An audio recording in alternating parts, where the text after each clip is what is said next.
So actually, it's my great pleasure at this time to welcome Pete Gang, who's I've just met Pete recently. Thank you so much, Pete. I've sort of marshaled you into this day. And I first came across Pete when he was promoting Climate Mobilization Project, which is a project that's also dear to my heart, and has been very involved with reimagining a sort of town transition process around Sonoma County. Let me just read a little bit more about Pete so I can introduce you more. Pete is one for who the cries of the planet in peril long ago eclipsed the whispers of the inner journey. I can relate to that. Having immersed himself in the world of sustainable building for over 2 decades as both an architect and an educator, Pete is exploring the territory of mindful activism at the regional scale.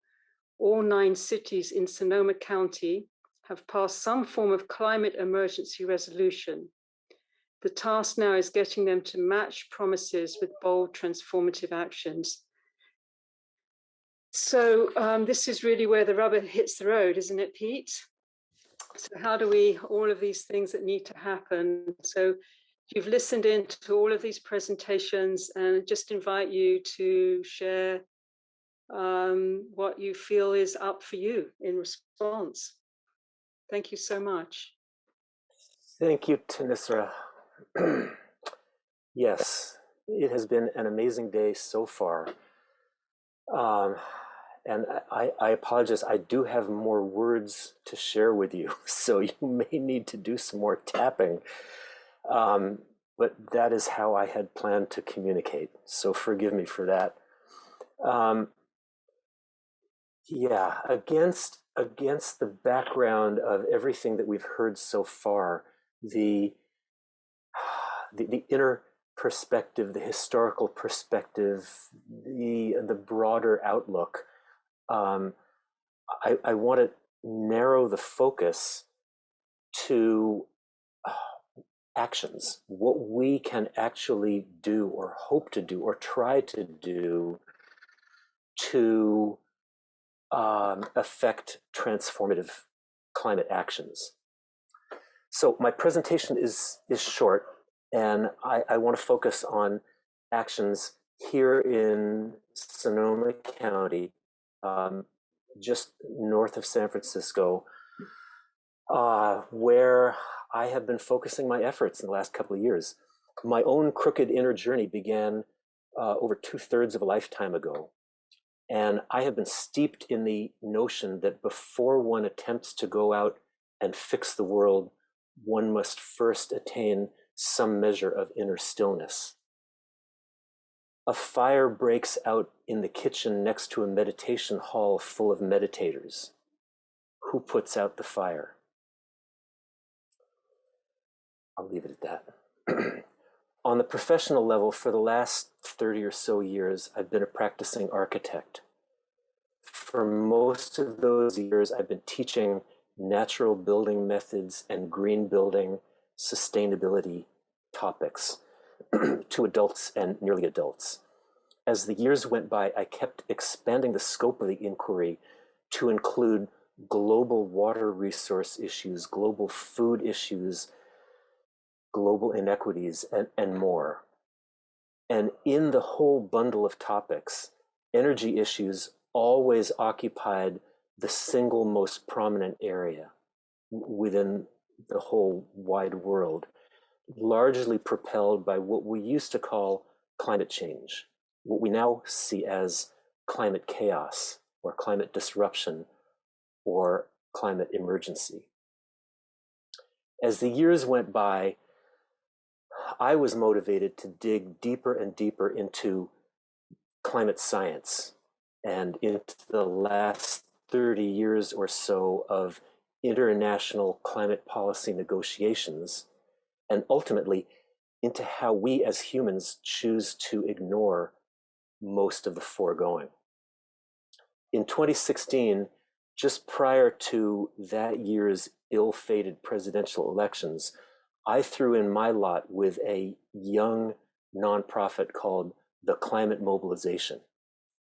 At the time, to my awareness, they were the only organization in the US that was talking about, that was presenting the stark, naked reality of our climate emergency. They were saying candidly that we don't have a remaining carbon budget, an amount of fossil fuels that we can safely burn. Our carbon budget is zero. So fast forward 2 years and much learning, many discussions, many presentations later, following the 2018 midterm elections, which closely followed the release of the IPCC's special report on global warming of 1.5 degrees, a climate summit that then Governor Brown organized in San Francisco, and high-level climate reports released at the state and federal level. The time then felt right to me to get into action at the local and regional level. So I focused my work on trying to get climate emergency resolutions passed, as it felt like the necessary, meaningful first step in the process. So in March of this year, 2021, our local community of climate activists achieved a victory of sorts when Sonoma County became the only county in the US in which all of its cities have passed some form of climate emergency resolution.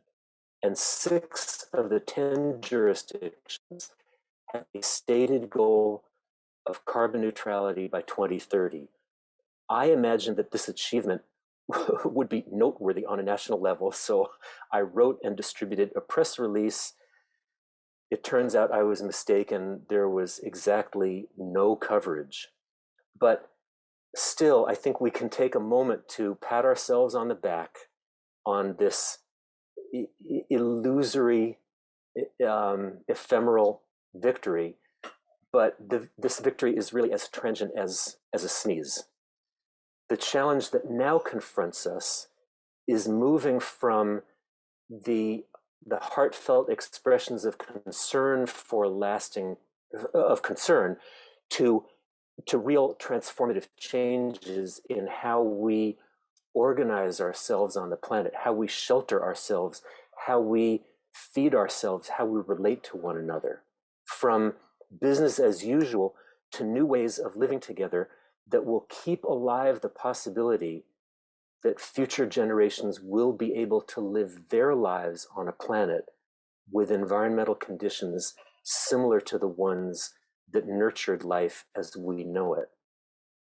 I think I can tell you with some degree of clarity and a great deal of sadness that none of our jurisdictions has even the remotest idea of how to get from business as usual to equitable, resilient carbon neutrality in 8 years. My own sense is that at this time, here in Sonoma County, we do have a fair number of electeds, the supervisors and city council people, who actually grasp the enormity of the challenge, who really want to do big things, but still action is elusive. And I keep coming back to these 3 observations in trying to answer why, trying to understand why. One, they're overwhelmed with all the other crises that are clamoring for their attention. 2, they themselves don't know what to do. And 3, maybe most importantly, they don't see a groundswell of demand from their constituents. They see us usual suspects, us climate activists who show up and make comments and send emails, but we are still just a paltry minority. If I can, let me just pause for a very short sidebar here. Given that national polling repeatedly tells us that 2/3 of Americans, or 70% of Americans, identify as being either concerned or very concerned about global warming, we might well ask, why is this level of concern not evident in their behavior? And I think this is a topic that really needs more exploration, but my top 5 are these. 1, few people have a clear sense of the real magnitude and urgency of the climate crisis. To many people, to most people, it's a problem, but not that big a problem. Number 2, they feel, how important can it be if no one's talking about it? 3, we all have what has been called a finite pool of worry, a limited capacity for the number of deeply distressing issues that we can take on at any one time. 4 is the overwhelming sense of grief and shame and despair and anger that accompany the grim reality of the climate crisis. And 5, we are bound by, we are creatures of habit. And we only change under extreme duress. Business as usual rules the day. So back to my story. What we're up to here in Sonoma County, having passed climate emergency resolutions, but seeing very little real action. As we tried to look from a more or less a systems perspective at the ecosystem of community organizations and nonprofits and public agencies and faith-based groups and businesses and more, we kept seeing connections that were missing or were barely operative. Guided by that observation, we set about to fix everything. And our ambitions are clearly way out ahead of our numbers, but we're forging ahead. Here's what we've been up to. Number 1 on the list is fueled by the observation that has been in my head for years that we as a city, as a county, as a society have no shared vision of where we're headed, of where we want to get to. And I've been thinking, how do we even talk about progress if we don't know where we're going? So in earlier this year, we put up a website called imaginesonomacounty.org that encourages people to think expansively about the equitable, joyous, fossil-free world that they would like to be living in.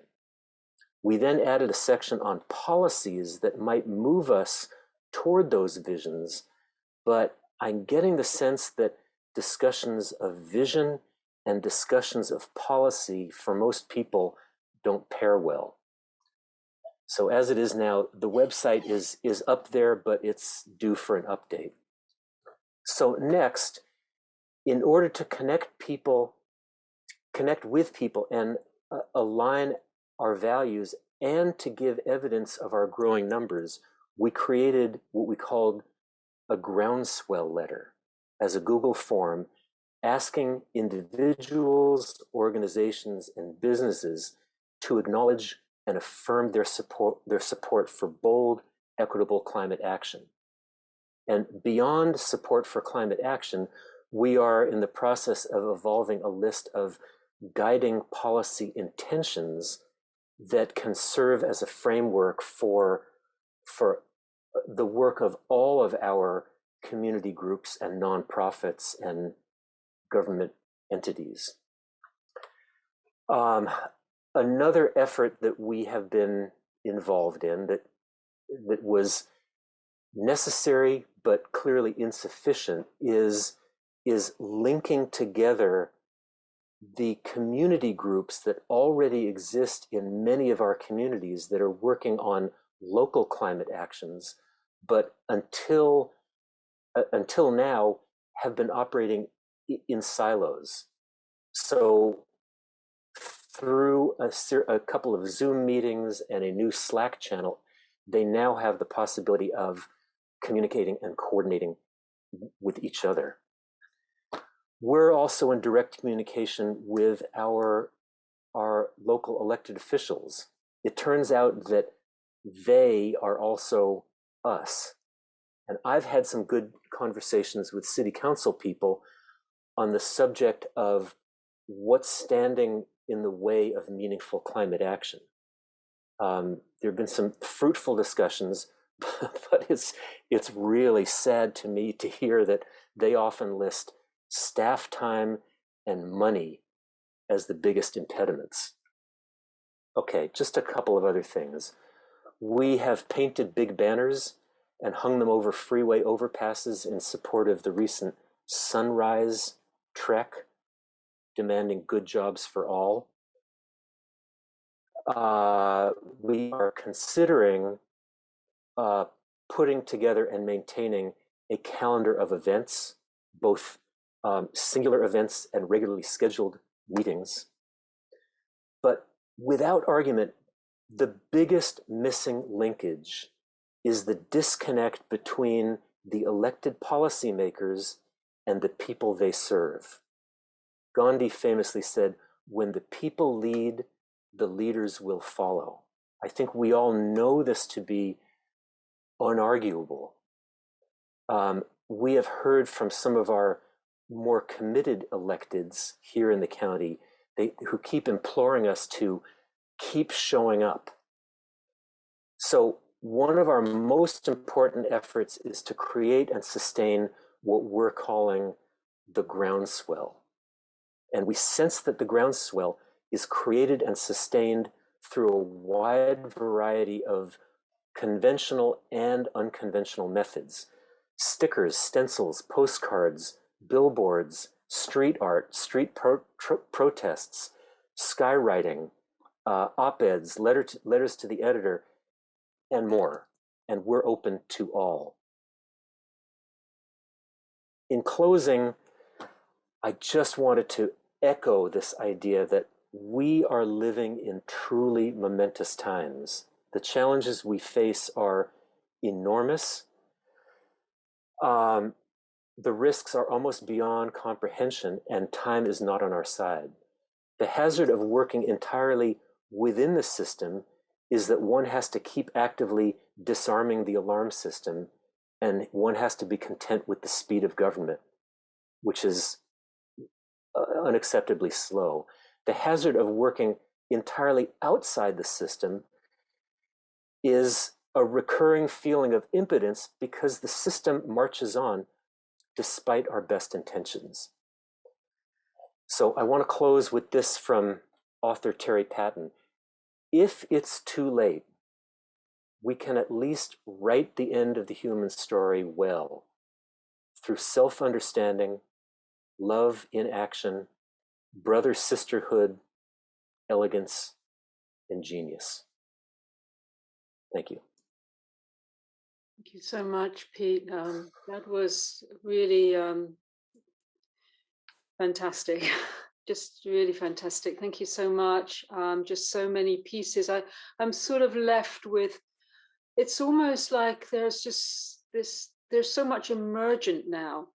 And it's a question of connecting those dots. There's just, there's a sort of a groundswell of collective acknowledgement, even if it's not translated into action, in the human consciousness now, as opposed to even 5 years ago. So there's this collective growth of human awareness, not quite knowing what to do. And then there's many groups like you've been involved with, and many of us in many different spheres for decades, that have sort of growing in momentum and learning. But there's something about now connecting all of these dots, connecting and building the connective tissue, and with, both trying to bring in those in governments, local and state and national, and then those that aren't on board and oppositional, growing up the groundswell to move in opposition to that, so that there's a space for these changes to actually actualize in much more embodied and manifested ways.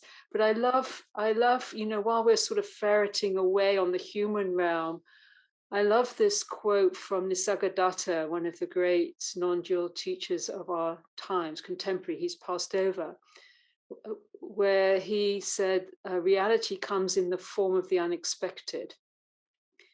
And we're not the only card players here. You know, there's the intelligence of Pachamama herself. There are other forces at play in not just the human mind that are unfolding, including the massive changes of weathers and how that's impacting everyone, that is waking us up. So I think as much as the work we're doing, there's also going to be unforeseen things that are going to come into play and both heighten the intensity, but also perhaps awaken us even more and catapult us perhaps more in the quantum time that's needed to make the shifts that are needed. But yeah, I thank you so much for your work and for bringing it at the level you're bringing it, which is a hard place for many of us to focus in the spiritual realms. Sure. And I hope we can, we're living in the same county. I certainly hope to be able to be in dialogue more and to join in more of what you're doing, and likewise. And for all of us that are connected near Spirit Rock, I think there's a lot of dots we can connect just in our local communities.